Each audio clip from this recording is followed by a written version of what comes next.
बच्चों, क्या हाल चाल। सब बढ़िया बढ़िया ही रहे। मैं सुशील शर्मा आपका स्वागत करता हूं एसएस गुरु एकेडमी पर।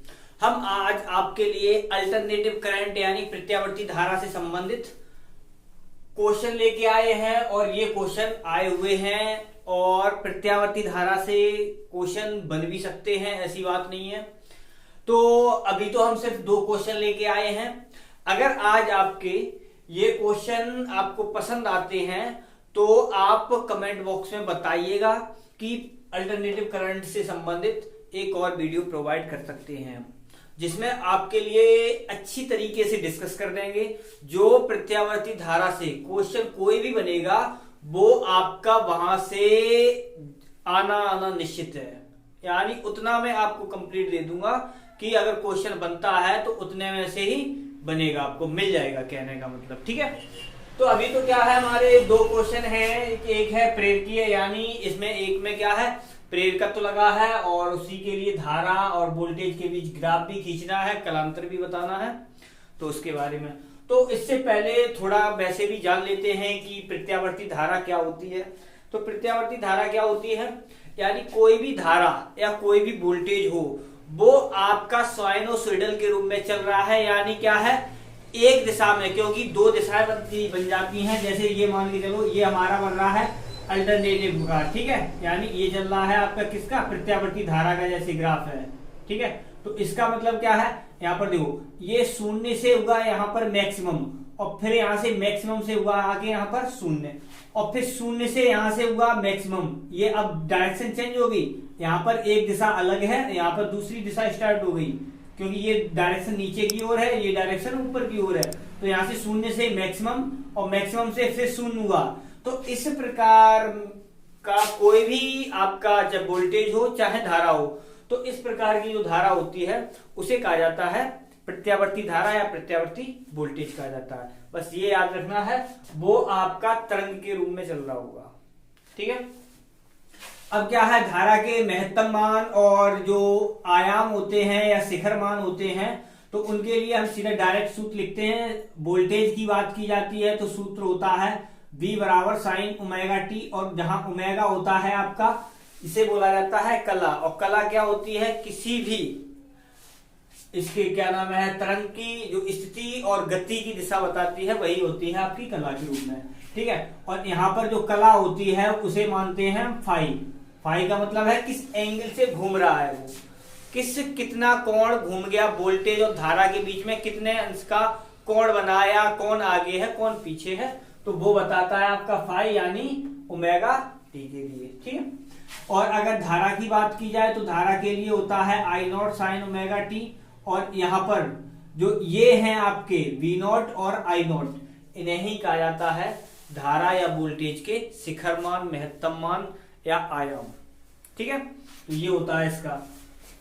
अगर इसके महत्तम मान की, यानी क्या नाम है, धारा का जो माध्य हो, अगर हम एक चक्र यानी एक साइकिल की बात करें, इसे एक साइकिल बोला जाता है, तो एक साइकिल की बात की जाए तो धारा का जो औसत मान होता है, या क्या है, औसत बोलते हैं, माध्य मान बोलते हैं, तो वो होता है, वो आपका शून्य माना जाता है। लेकिन क्या है, जब इसकी गणना की जाती है माध्य मान के लिए या औसत मान के लिए, तो इसका जो मान निकाला जाता है वो आधी तरंग को मानते हुए निकाला जाता है, और जिसका मान आता है, हम सीधा डायरेक्ट लिख रहे हैं, आई यानी एवरेज वैल्यू जो आई की निकल के आती है वो आती है आपकी 2I0 अपॉन में आता है पाई, और यहां से पाई की वैल्यू जब रख के कैलकुलेट करते हैं तो आता है 0.0637, और यहां पर आता है I0। ठीक है, अगर परसेंट की बात की जाए तो 100 से गुणा कर सकते हैं, तो ये आता है आपका धारा का औसत मान आता है। ठीक है, ये आपका शिखर मान होता है, ये आपका तात्कालिक मान कह सकते हैं, आई सिर्फ, और आई पर बार लगा है, इसका मतलब माध्य या औसत मान है। ठीक, और अगर हम धारा के वर्चुअल मान या इफेक्टिव मान यानी आभासी और क्या है प्रभावी मान, और आरएमएस यानी रूट मीन,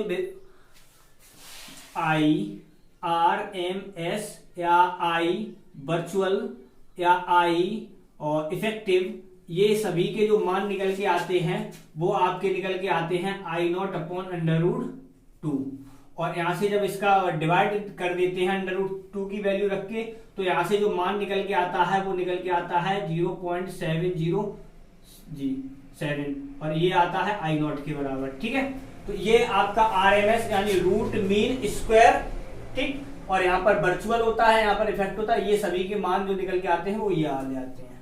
ठीक, ये मान आपको यानी ये सूत्र आपको याद रखना है, ये इतना याद रखना है, इसमें आपको ये वाला इतना याद रखना है। ठीक, अब हम आप बात करते हैं इस पर, क्या है एक प्रेरक के प्रत्यावर्ती धारा में धारा और वो क्या न देखो, इन्होंने ये कहा है एक सर्किट है, ठीक है, जिसमें एसी वोल्टेज यानी V का मान यहाँ पर V0 sin ओमेगा t है, और यहाँ से इसमें क्या किया, एक हमने जोड़ दिया है क्या, प्रेरकत्व जोड़ दिया यानी कुंडली के रूप में जोड़ दिया जिसका प्रेरकत्व है L। ठीक है, ये लगा दिया। तो इसकी बात कर रहे हैं। अब यहाँ पर देखिए, यहाँ पर जो कुंडली है इसका जो प्रतिरोध होता है वो कुछ तो होता है, लेकिन यहाँ पर जो भी गणना की जाती है उस प्रतिरोध को नगण्य मानते हुए की जाती है। जब यहाँ से इसकी वैल्यू निकालते हैं तो यहाँ से देखो इसमें कोई प्रतिरोध नहीं है, तो यहाँ पर हम क्या बंद पास का नियम लगा सकते हैं। ठीक, जब हम बंद पास का नियम लगाते हैं तो यहाँ से क्या होता है, यहाँ देखो इसमें जो क्या नाम है, अगर हम बात की जाए की स्व प्रेरण की, तो स्व प्रेरकत्व के लिए विद्युत वाहक बल का मान आता है माइनस का L और आता है आपका delta I upon delta T।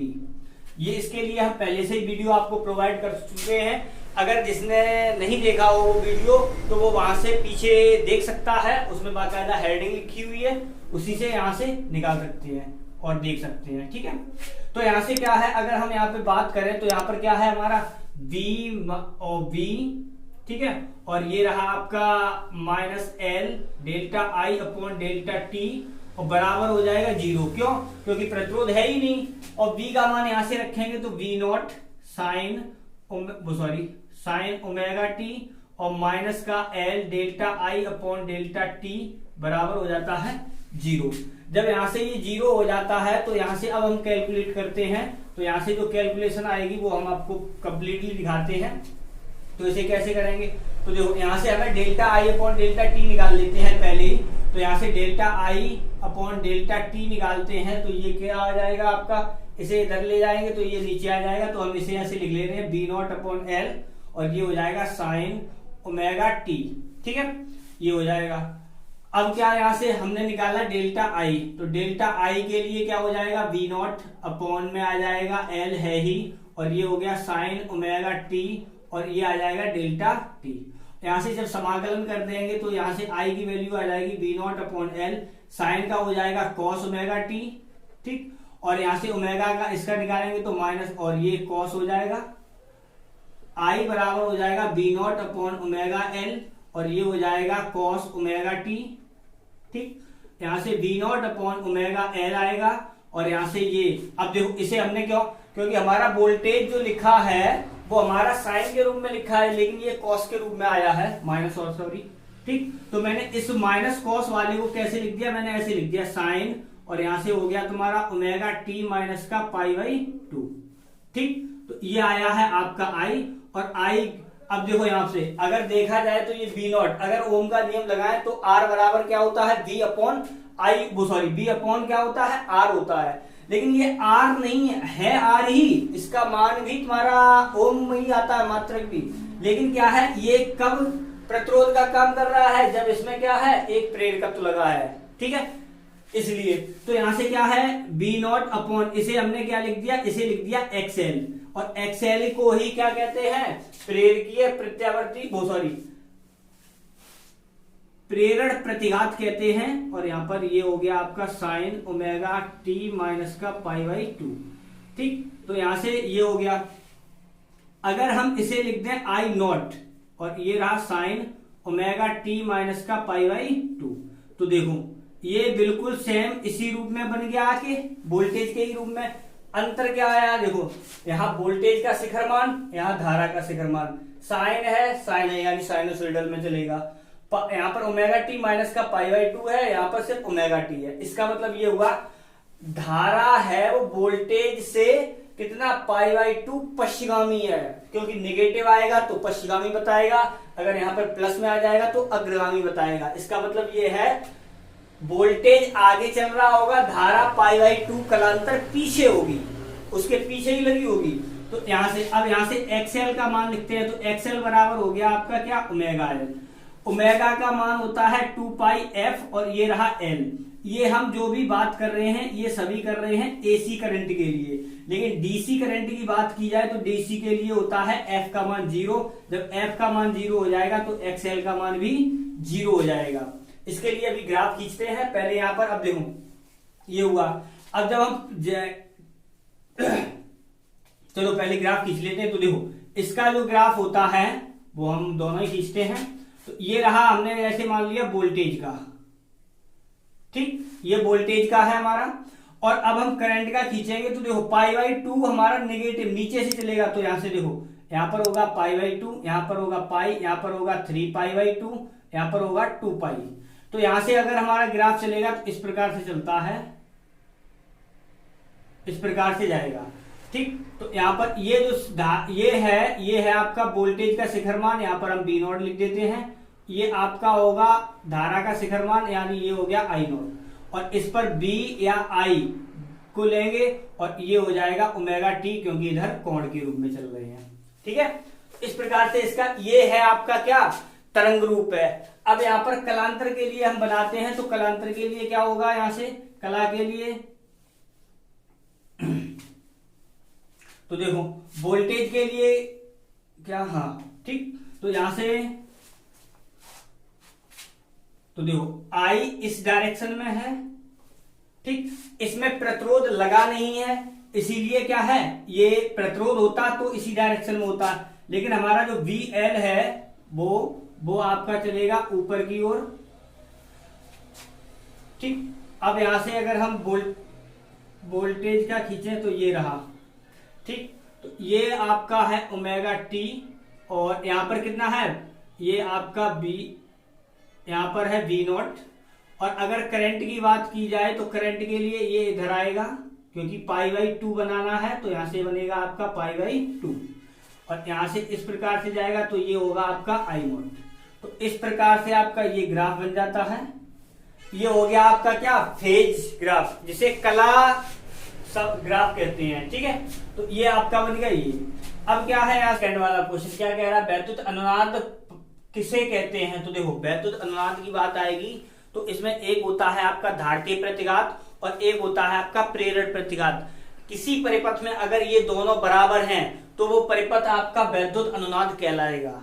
या ऐसे कह सकते हैं कि किसी जो वोल्टेज आरोपित कर रहे हैं वो और उसकी जो धारा बह रही है वो आपस में कला में बराबर हों तो उस परिपथ को बोला जाता है अनुनाद परिपथ।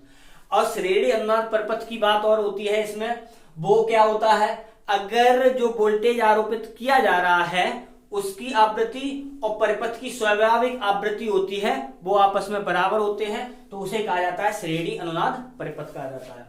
तो यहाँ पर क्या है, श्रेणी अनुनाद परिपथ की बात की गई तो हम उसे ड्रॉ करते हैं। तो ये रहा आपका एसी वोल्टेज, ठीक है, और यहाँ पर क्या है, एल लगा होता है, एल लगा होता है और आर भी लगा होता है, एल आर, सी भी लगा होता है इसमें, ठीक। ये रहा सी, ये रहा आर और ये रहा एल आपका, ठीक है। तो ये लगे होते हैं। अब और बी बराबर इसका सूत्र क्या होता है, साइन ओमेगा टी के रूप में होता है। अगर यहां से बात की जाए इसके लिए तो इसके लिए तरंग रूप भी खींचते हैं। तो तरंग रूप ऐसे चलता है, इधर होता है आई और इसी डायरेक्शन में होता है आपका आर भी होता है और आई भी होता है, दोनों ही इसी डायरेक्शन में होते हैं।